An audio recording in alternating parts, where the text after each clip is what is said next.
இதுக்கு முன்னாடி பனி மட்டும் தான் ஓவரா இருந்துச்சு. ஆனா இப்போ ஒரு வாரத்துல வந்து பாத்தீங்கன்னா காலையில பயங்கர பனியா இருக்கு, மதியானம் பயங்கர வெயிலா இருக்குங்க. இன்னைக்கு சனிக்கிழமையா தூங்கி எந்திரிச்சோன்னே வந்து பாத்தீங்கன்னா வீட்டுல வந்து பூஜை பண்ணியாச்சு. காலையிலேயே மங்களகரமா பூஜை முடிஞ்சதுனால இன்னைக்கு ஃபுல் டே வந்து பாத்தீங்கன்னா பாசிட்டிவ் மைண்டோட தான் இருக்க போறேன்.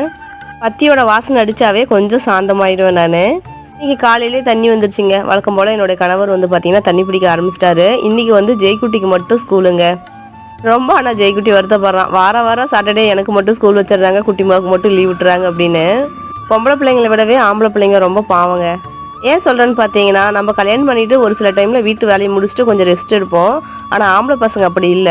ஏன் அப்படி சொல்றேன்னு பார்த்தீங்கன்னா, சின்ன வயசா இருக்கும்போது கொஞ்சம் என்ஜாய் பண்ணி இருப்பாங்க. அதுக்கப்புறம் கொஞ்சம் வளர வளர அப்பா அம்மா, மனைவி, குழந்தைங்களுக்காக உழைச்சே ஆகணுங்க.